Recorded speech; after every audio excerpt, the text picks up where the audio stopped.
Hello friends. आज 3 March first shift RPF का GK का एनालिसिस कर रहे हैं। लगभग स्टूडेंट ने क्वेश्चन भेजे हैं, मैंने इंक्लूड करने की कोशिश की है। आप भी मिलान कर लेना। ये सेम टू एजिट क्वेश्चन पूछे गए हैं आरपीएफ एग्ज़ाम में, और वही क्वेश्चन मैं लेके आया हूँ। आने वाली शिफ्टों में ये रिपीट होने की प्रबल संभावना है।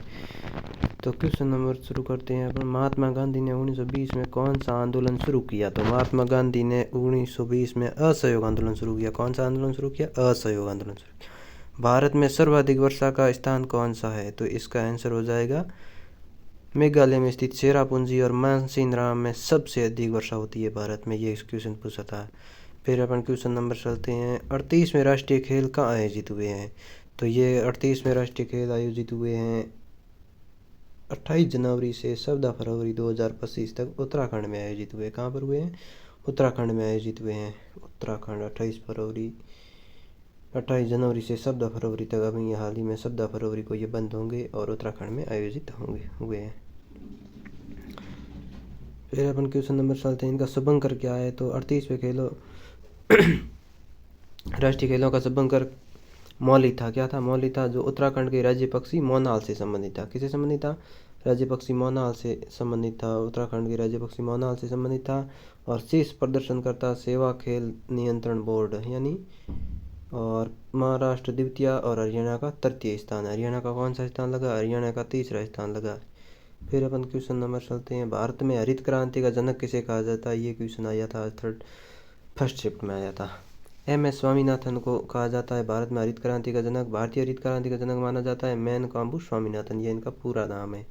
फिर आता है उड़ीसा के पुरी शहर में आयोजित जगन्नाथ यात्रा हिंदू कैलेंडर के किस महीने में मनाई जाती है? तो ये क्वेश्चन एक पूछा गया था आज। तो इसका आंसर हो जाएगा, ये प्रसिद्ध त्यौहार आषाढ़ महीने के शुक्ल पक्ष की द्वितीय तिथि को मनाते हैं। कब मनाते हैं? प्रसिद्ध त्यौहार आषाढ़ महीने के शुक्ल पक्ष की द्वितीय को मनाते हैं। फिर क्वेश्चन आता है सड़क सीमा संगठन की स्थापना कब की गई? ये क्वेश्चन पूछा गया था। तो इसकी स्थापना भारत की सीमाओं को सुरक्षित करने के लिए और देश के उत्तर और उत्तर पूर्वी राज्यों के दूर दराज के इलाकों में बुनियादी ढांचे के विकास के लिए 7 मई 1960 को BRO की गठन किया गया। इसकी ये विशेषता भी पूछ सकता है, इसलिए मैंने ये विशेषता भी नोट करा दिया, आपको याद कर लेना। फिर आगे आता है इसके कौन है महानिदेशक? तो लेफ्टिनेंट जनरल रघु श्रीनिवासन ने 30 सितंबर 2023 को सीमा सड़क संगठन के 28वें महानिदेशक का पदभार ग्रहण किया।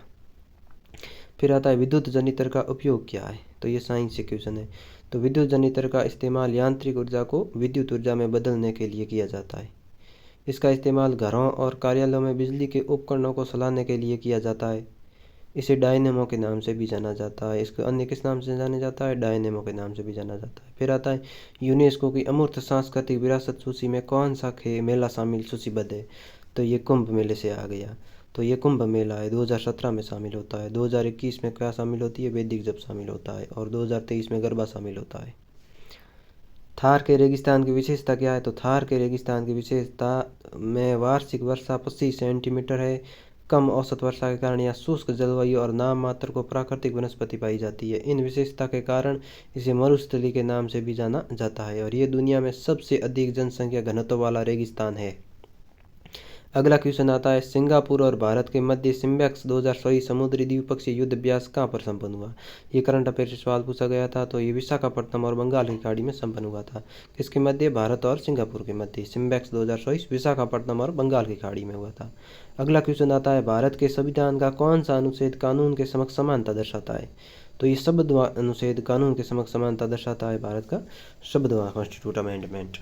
और 15वां है जाति है, लिंग है, राज्य किसी जाति, लिंग, व्यक्ति भेदभाव, नस्ल का भेदभाव नहीं करेगा, ये शब्दवा है। और 18वां है उपाधियों का अंत। और 17वां है अस्पृश्यता का अंत। 19वां है स्वतंत्रता का अधिकार।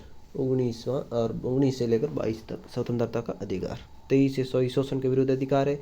और फिर अपना आता है 25 से 27 धार्मिक स्वतंत्रता का अधिकार। और 29 से 30 अल्पसंख्यकों का अधिकार। और 32वां है संवैधानिक उपचारों का अधिकार, जिसे डॉक्टर भीमराव अम्बेडकर ने संविधान की आत्मा कहा है।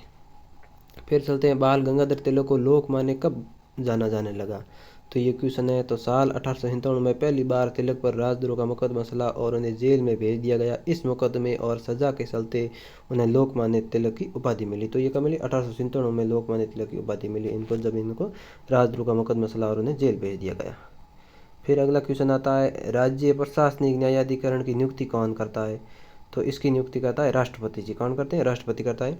सभी राज्यों द्वारा स्थापित नहीं है, ये केवल 9 राज्य ऐसे हैं जिन्होंने ये राज्य प्रशासनिक न्यायाधिकरण जिसे सेट कहते हैं कि स्थापित किया, और वे हैं आंध्र प्रदेश, हिमाचल प्रदेश, ओडिशा, कर्नाटक, मध्य प्रदेश, महाराष्ट्र, तमिलनाडु, पश्चिम बंगाल और केरल। अगला क्वेश्चन आता है कि साल 1956 में कौन सी पंचवर्षीय योजना चल रही थी? तो साल 1955 में दूसरी पंचवर्षीय योजना चल रही थी। 1956 से 1961 तक दूसरी पंचवर्षीय योजना। और ये कौन सा मॉडल पर आधारित थी? तो ये पीसी माल 920 पर मॉडल पर आधारित थी। कौन से मॉडल? पीसी माल 920 मॉडल। फिर अगला क्वेश्चन आता है, तो ये अपना क्वेश्चन साथी इतने ही थे, पूरे हो गए, और ये मोस्ट इम्पोर्टेंट क्वेश्चन है मैं लेकर आया हूँ। जय हिंद, जय भारत। और साथ ही क्लास को शेयर करना और अपने अलग अलग भाइयों तक पहुंचाना ताकि उनको भी फ़ायदा हो, और सब्सक्राइब करना।